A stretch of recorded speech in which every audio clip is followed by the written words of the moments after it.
Hola, ¿qué tal amigos y bienvenidos a otra parte de nuestro libro La isla misteriosa de Julio Verne? Continuamos con la lectura, capítulo 2, parte 12. Esta parte se titula Jun lucha como uno más. Prueba del barco construido.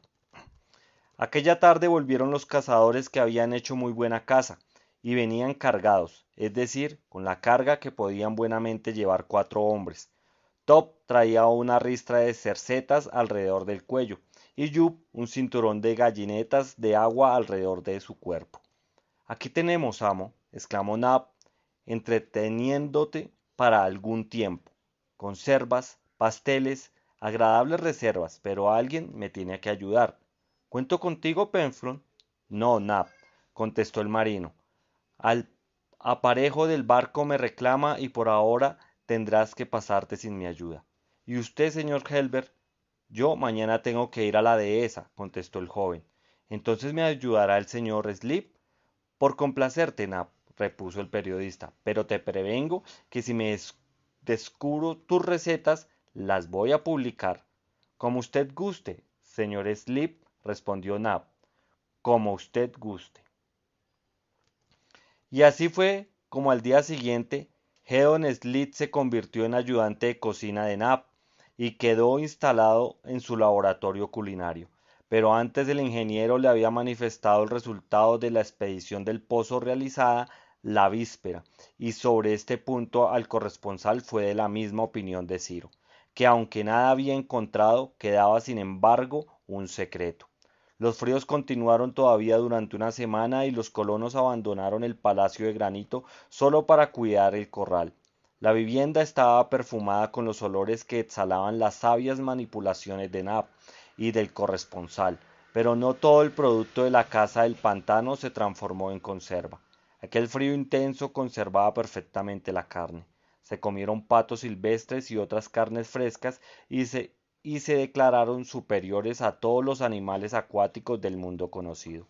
Durante aquella semana, Penfron, ayudado por Herbert, que manejaba hábilmente la aguja del velero, trabajó con tal ardor que quedaron terminadas las velas de la embarcación.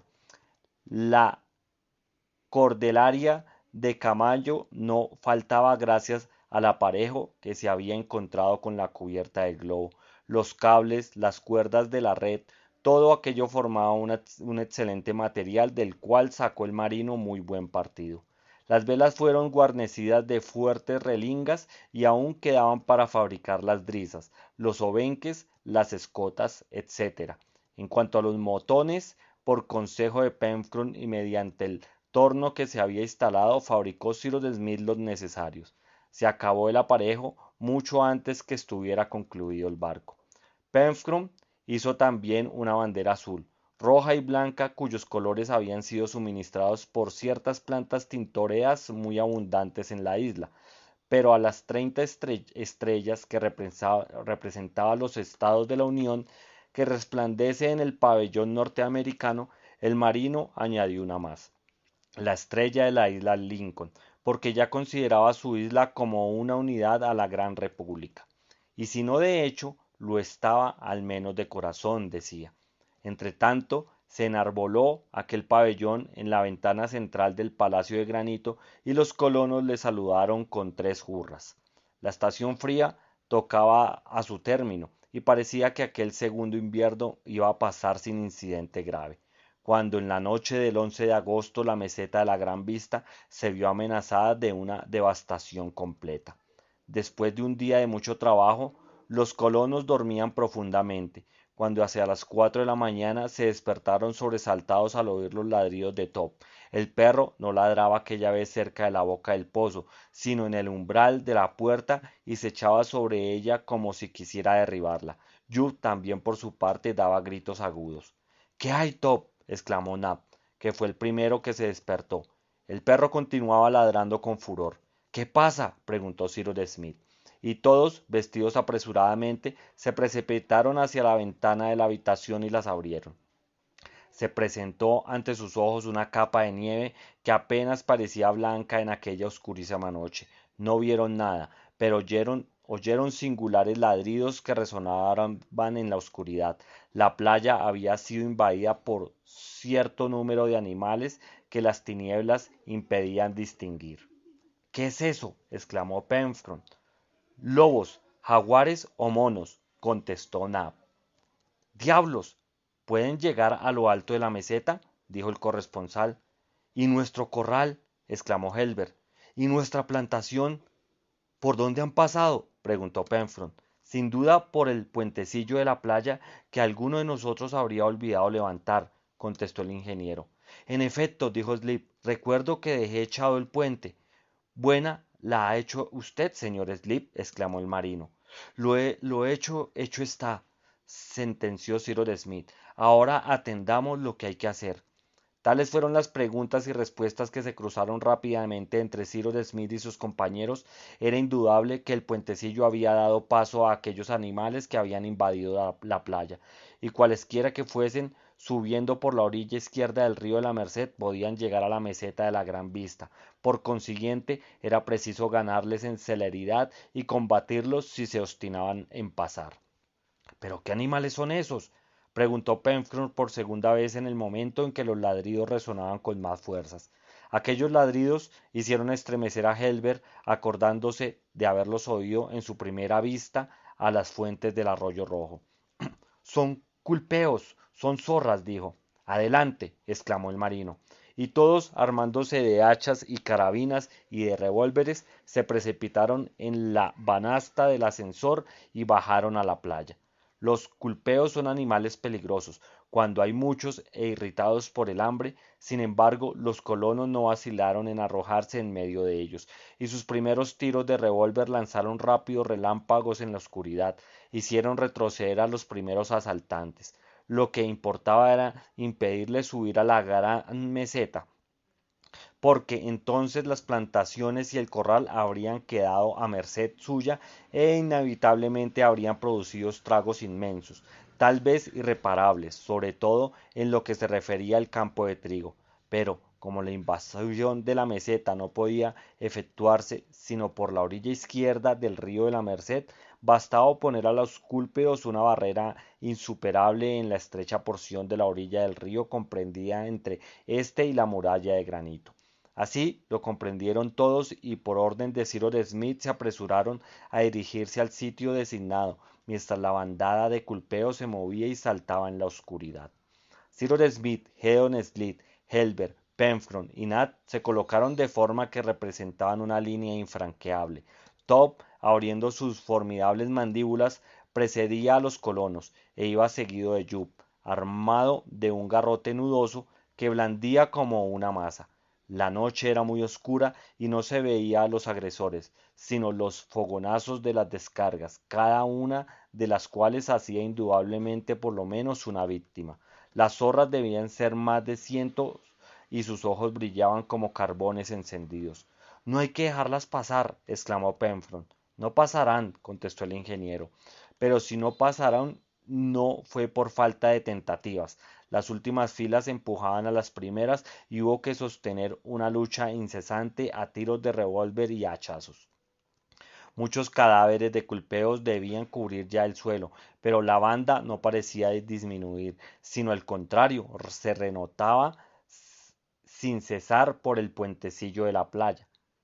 En breve los colonos tuvieron que luchar cuerpo a cuerpo y no dejaron de recibir algunas heridas, aunque ligeras por fortuna.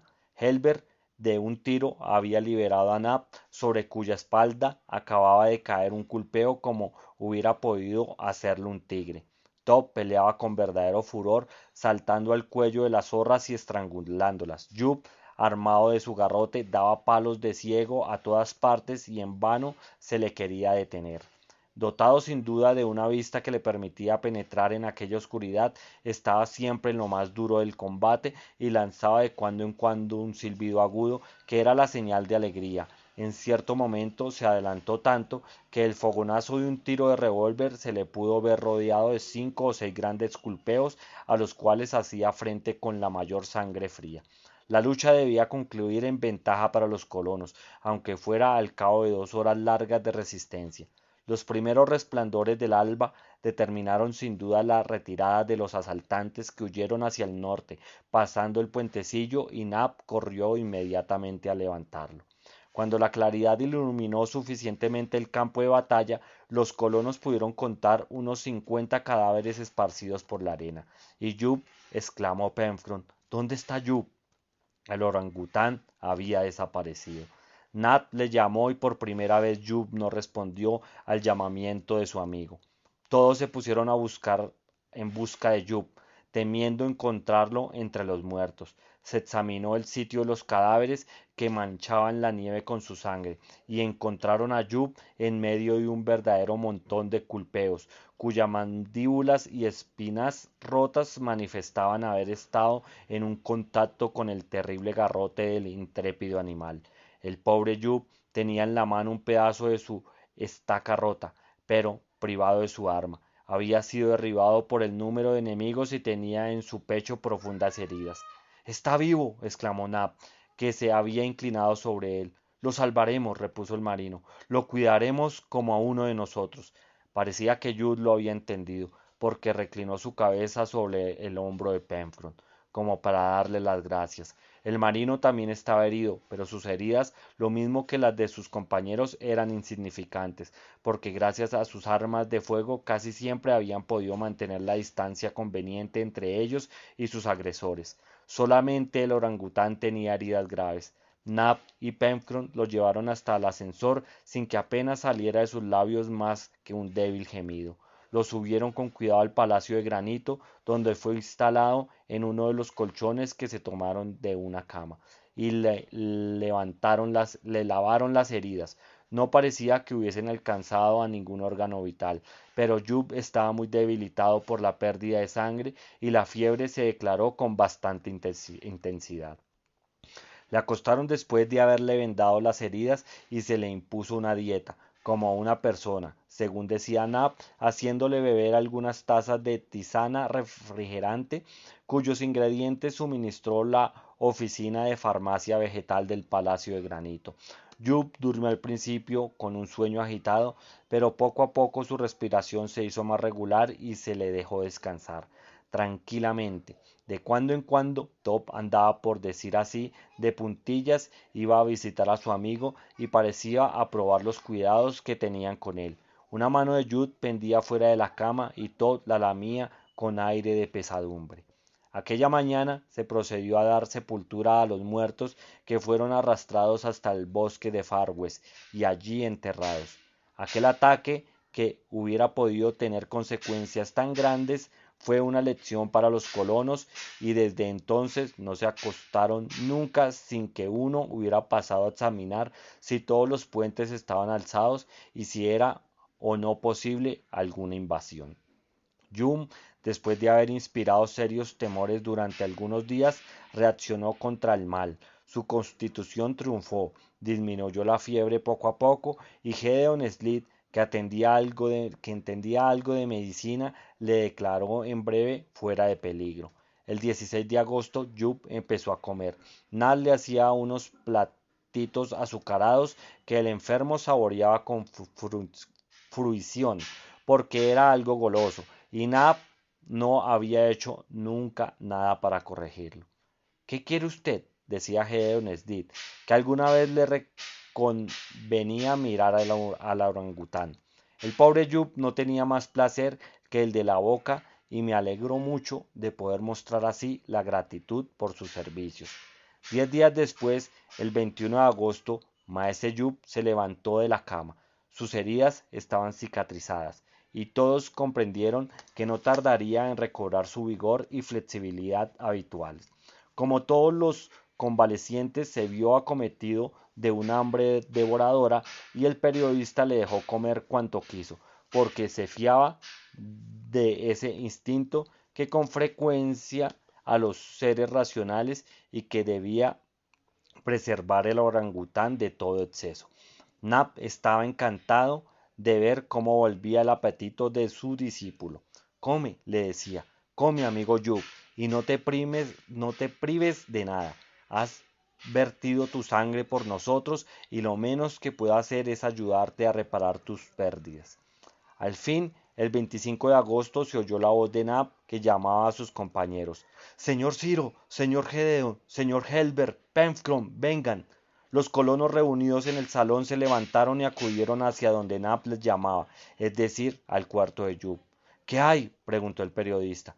Vean ustedes, contestó Nab lanzando una sonora carcajada. Maese Jup fumaba tranquila y seriamente sentado como un turco en el umbral del palacio de granito. ¡Mi pipa!, exclamó Pencroff. ¡Se ha apoderado de mi pipa! ¡Ah, valiente Jup! Te la regalo. Fuma, amigo mío, fuma. Y Jup lanzaba gravemente espesas bocanadas de humo de tabaco, lo cual parecía proporcionarle un gozo exquisito. Cyrus Smith no se mostró tan admirado del incidente y citó varios ejemplos de monos domesticados que se habían acostumbrado a fumar. Pero desde aquel día Maese Yu fue propietario de una pipa, la del marino, que permaneció suspendida en su cuarto cerca de la provisión de tabaco. Él mismo la cargaba y la encendía con una brasa y cuando fumaba parecía el más dichoso de los cuadrumanos. Ya se comprenderá que aquella comunidad de gustos no hizo más que estrechar entre Jup y Pencroff los lazos de amistad que unían al mono y al honrado marino. Quizá es un hombre, decía algunas veces Pencroff. Nab, ¿te extrañaría si un día se pusiera a hablarnos? No, contestó Nab, me extraña lo contrario, que no hable, porque realmente no le falta más que la palabra. Me gustaría, dijo el marino, que el día menos pensado me dijese, vamos a cambiar de pipa, Pencroff. Sí, contestó Nab, qué desgracia que sea mudo de nacimiento. Con el mes de septiembre terminó completamente el invierno y los colonos volvieron con más ardor a sus trabajos. La construcción del barco adelantó rápidamente. Tenía ya toda la tablazón de forro y se pusieron las cuadernas interiores para unir todas las partes del casco, haciéndolas flexibles por medio del vapor de agua, que se prestaba a todas las exigencias del galivo. Como no faltaba madera, Pencroff propuso al ingeniero que se forrara interiormente el casco con hiladas de tablones a lo largo que aseguraría la solidez de la embarcación.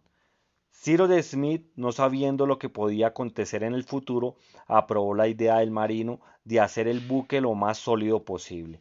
El forro, el forro y el puente quedaron concluidos el 15 de septiembre.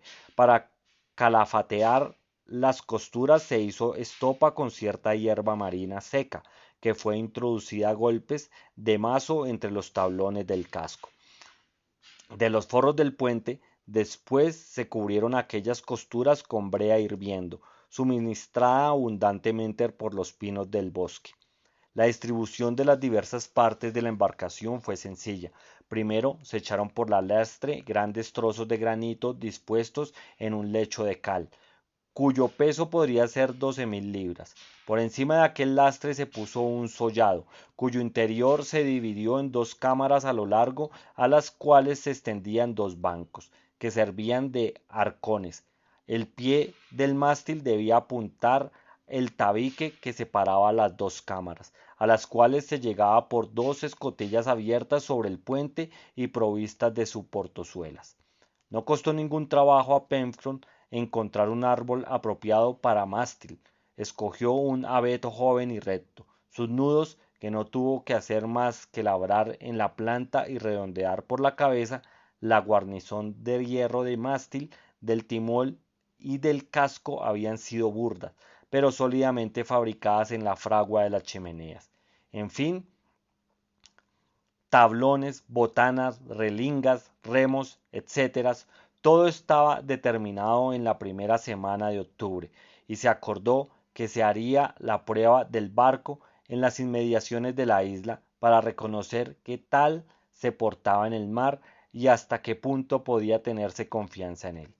Durante aquel tiempo no se había descuidado las obras necesarias, se había aumentado las construcciones de la dehesa porque el rebaño de muflones y el de cabras contaba un cierto número de corderitos y cabritos que había que alojar y alimentar.